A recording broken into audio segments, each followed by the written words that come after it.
Vamos iniciar a nossa aula. Hoje nós vamos falar sobre núcleo celular, mitose e síntese de proteínas. Na primeira parte nós vamos dar ênfase ao núcleo celular.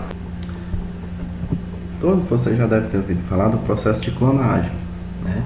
E se destacou em 1996 uma ovelhinha, né, chamada de Dolly. Então foi feito com a Dolly, né? Foi pego duas ovelhas, né, a Belinda, que era uma ovelha de 6 anos de idade da raça Finnish Dorset, de cor clara e uniforme, e uma outra ovelha da raça Scottish Blackface, né, de cara preta, que foi a doadora de um óvulo, cujo núcleo foi eliminado e substituído pelo núcleo da célula da glândula mamária de Berlinda. Após um pequeno choque elétrico, né, o núcleo transplantado incorporou-se ao citoplasma do óvulo de Fluff, né, que era a ovelhinha de cara preta, e iniciou-se o desenvolvimento embrionário, né. O embrião assim produzido foi implantado no útero de uma terceira ovelha, né, a chamada Les, e nesse útero ele se desenvolveu. Então, em 5 de julho de 1996 nasceu Dolly, né, um clone que ficou mundialmente famoso. Você deve lembrar de Leeuwenhoek, né, que fez a ilustração de uma célula de salmão, né, ele descreveu a estrutura, comentou sobre a estrutura central identificada por Luhmann. Franz Bauer, já no início do século XIX, notou a presença do núcleo em células vegetais, porém, só em 1831 foi com Robert Brown, né, que houve de fato a primeira descrição do núcleo celular como tipo das células. Então, esse núcleo ele está presente apenas em células eucarióticas, certo? Lembrando, apenas em células eucarióticas. Células procarióticas não possuem núcleo. A maioria das células eucarióticas possui apenas um núcleo, certo? A maioria, mas há exceções, como no caso do Paramés, que possui 2 núcleos, sendo que um é o núcleo vegetativo, né, que está responsável apenas pelas funções mais básicas do organismo desse ser vivo, enquanto que tem um outro núcleo, que é o núcleo reprodutivo. As fibras musculares esqueléticas possuem dezenas ou centenas de núcleos, enquanto que as hemácias, por exemplo, são anucleadas. Elas perdem o seu núcleo para poder transportar determinadas substâncias. Aqui vocês podem ver os diversos tipos de célula, né? Nós temos aqui a fibra muscular estriada, né, músculo esquelético, em que apresenta vários núcleos. Nós temos aqui o paramécio, apresenta 2 núcleos, né? Aqui nós temos o micronúcleo e o macronúcleo. Nós vamos ter aqui o neutrófilo, né, com um núcleo bem diferente, parece uma ferradura. E nós vamos ter, por fim, a hemácia de um mamífero, no caso aqui da espécie humana, que é anucleado, não apresenta núcleo. Vamos lá para o envelope nuclear carioteca, que é justamente essa estrutura que vai ser o grande diferencial dos organismos eucarióticos. Ela é quem delimita, ela é que protege o núcleo, que individualiza o núcleo, né, das demais partes, no caso do citoplasma. É constituído por 2 membranas lipoproteicas muito bem ajustadas uma à outra. Tem 2 faces, né, uma face interna, que é reforçada por uma camada de filamentos proteicos, né, que constitui o que nós vamos chamar de lâmina nuclear. A fusão da membrana externa com a interna forma poros, e esses poros eles vão ser de suma importância para o trânsito, para regular o trânsito de substâncias que entram e saem da célula.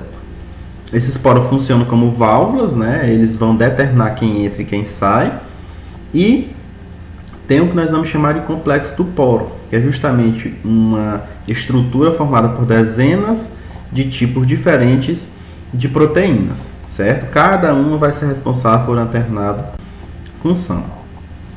Aqui mostrando justamente essa estrutura, né? Tá aqui a célula, citoplasma, carioteca, os filamentos, né, da lâmina nuclear, o interior do núcleo e o complexo do poro, né?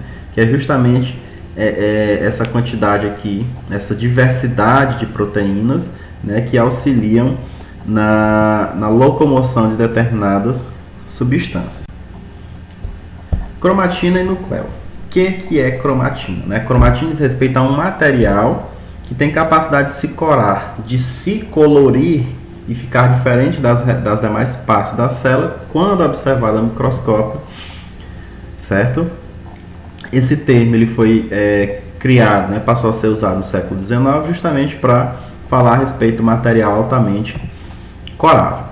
Ao observar, né, o núcleo tratado com corantes nucleares, os citologistas eles perceberam que tinha uma região que se corava mais intensamente que as outras.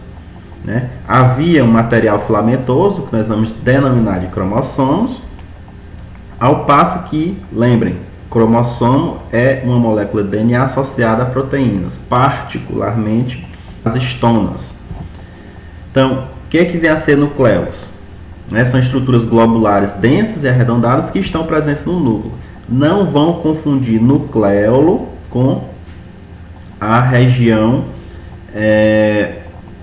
chamada de falso núcleo, né, que está presente lá nas células procarióticas, certo? Os nucleolos estão presentes nas células eucarióticas. O que esses nucleolos são? Eles são aglomerados, né, formados por vários ribossomos.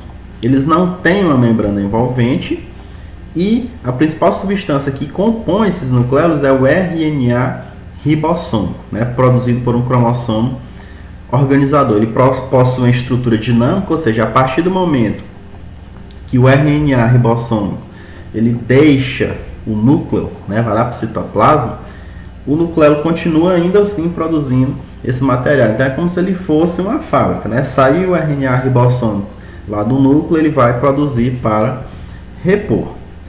E a cromatina está mais condensada, né, na periferia do núcleo. Lembrando aqui a questão das uniões, né? A cromatina e o nucleolo estão mergulhados em uma solução aquosa que nós chamamos de nucleoplasma ou cariolinfa.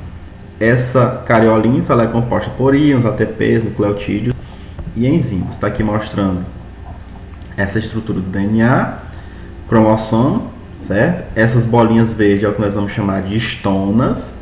E aqui a configuração mais conhecida do cromossomo, né? Está entrando em processo de condensação, certo? Aqui mostrando essas estruturas, né? A cromatina condensada, que é justamente o cromossomo, certo? Nesse formatinho de X. Tá aqui o nucleolo, a cromatina frouxa, né? Que é como se fosse o cromossomo descondensado. E aqui o envelope nuclear. A gente consegue ver nitidamente, né, essa divisãozinha aqui, certo? É justamente essa membrana carioteca que vai dividir o núcleo do citoplasma. Aqui a gente vê as cisternas, né, as bolsas membranosas do complexo golgiense. Seguindo aqui, né, as características gerais dos cromossomos, nós vamos ver que as informações para o funcionamento das células eucarióticas elas estão inseridas nos cromossomos, certo? Mas nós vamos ver que essas informações elas estão inseridas precisamente em determinados locais. Esses cromossomos são estruturas filamentosas, né? Vocês viram que eles são como se fossem bastões unidos, intracelulares, né? Constituídos por uma longa molécula de DNA associadas à proteína. Esses cromossomos eles estão enrolados, né, em proteínas, no caso as histonas. As informações codificadas no DNA cromossômico é o que nós vamos chamar de genes. Só que tem um porém, e atentem-se para isso. Não quer dizer que todo o DNA ele seja composto por genes. Tem regiões que não são codificadas, ou seja, tem regiões do DNA que os cientistas ainda não determinaram essa função, certo? Então são apenas algumas partes da molécula de DNA do cromossomo, um trecho do cromossomo que é um gene que expressa alguma informação. Então os cromossomos eles diferem, né, quanto aos tipos de gene que apresentam e também quanto ao número, certo? É variado o número de genes que cada cromossomo tem. Por exemplo, na espécie Homo sapiens são 46 cromossomos, na nossa espécie são 46. No chimpanzé são 48, né, que é a espécie mais assemelhada à nossa. Na mosca, né, na Drosophila melanogaster, são 8 cromossomos. Na ovelha, né, são 54 54 cromossomos. Vamos lá passar para a arquitetura do cromossomo, né?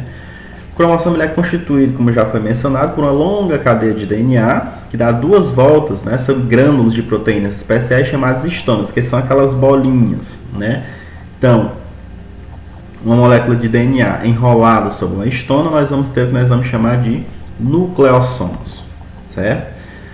Os nucleossomos vizinhos eles se associam à fibra cromossômica ou solenoide, e isso vai medir aí cerca de 30 nanômetros de espessura, certo? Essa associação, né, de determinadas proteínas para dar sustentação esquelética ao cromossomo constitui o que nós vamos chamar de cromonema, que tem cerca de 300 nanômetros. Um detalhe: ao dividir-se, né, o cromossomo da célula, ele enrola-se sobre si mesmo e condensa-se. É um processo que dá início à divisão celular, que é justamente o processo de condensação dos cromossomos.